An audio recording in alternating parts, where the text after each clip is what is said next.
বিয়ে বাড়ির অনুষ্ঠানে যাওয়ার সময় এক মহিলার হার ছিনতাই করে পালালো এক দুষ্কৃতী। সেই মুহূর্তে ওই মহিলার আত্মচিৎকারে স্থানীয় বাসিন্দারা ওই দুষ্কৃতীকে ধাওয়া করে ধরে ফেলে, আর তারপরে শুরু হয় গণপিটুনি। গত বুধবার বিকেলে চাঞ্চল্যকর ঘটনাটি ঘটেছে পুরাতন মালদা থানার বাচামারি গভর্নমেন্ট কলোনি এলাকায়। ক্ষিপ্ত জনতার গণপিটুনির খবর পেয়ে ঘটনাস্থলে পৌঁছায় পুরাতন মালদা থানার পুলিশ। ক্ষুব্ধ জনতার হাত থেকে ওই অভিযুক্তকে উদ্ধার করে নিয়ে যায় পুলিশ। তবে এই ঘটনায় ছিনতাই হয়ে যাওয়া সোনার হার এবং একটি চোরাই মোটর বাইক উদ্ধার করেছে পুলিশ। পুলিশ সূত্রে জানা গিয়েছে অভিযুক্তের নাম রাশিদুল রহমান। তার বাড়ি কালিয়াচক থানা এলাকায়। এদিন বিকেলে বাচামারি গভর্নমেন্ট কলোনি এলাকায় এক মহিলা বিয়ের অনুষ্ঠানে যাচ্ছিলেন।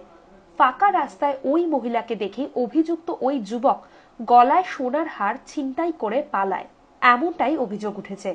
এরপর ওই মহিলার আত্মচিৎকারে আশেপাশের লোকজন ছুটে আসে এবং ধাওয়া করে ওই দুষ্কৃতীকে ধরে ফেলে। পুলিশ জানিয়েছে মোটর বাইকে করে অভিযুক্ত যুবক এই ছিনতাইয়ের চেষ্টা চালিয়েছিল। যে মোটর বাইকটি উদ্ধার হয়েছে সেটিও চোরাই বলেই প্রাথমিক তদন্তে জানতে পেরেছে পুলিশ। এদিকে ক্ষিপ্ত জনতার হাতে ধরা পড়ে যাওয়ার পর চলে ব্যাপক গণপ্রহার। স্থানীয় বাসিন্দাদের একাংশের অভিযোগ, এলাকায় মাদকাসক্তদের দৌরাত্ম্য বেড়েছে, যার কারণে এই ধরনের ছিনতাইয়ের ঘটনা ঘটছে। এ ব্যাপারে পুলিশকে আরো কড়া নজরদারি চালাতে হবে।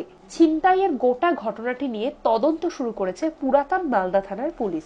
আমাকে বললো এখানে দিদি, এখানে বাবলু সাহার বাড়ি কোথায়, বাবলু সাহাকে চেনেন? এই কথা আমি শুধু আমি বলতে যাব যে আমি বাড়ি চিনি না, এই কথাটা বলতে যাব তার আগে আমার এখান থেকে এরকম করে মালাটাকে টেনে নিয়েছে। সোনার চেন? হ্যাঁ, সোনা এবং সোয়াবরির মালা। আচ্ছা, ঠিক আছে, টেনে নিল। তখনই আমি চোর চোর ছিনতাই করলো, মালা ছিনতাই করলো বলতে লাগলাম।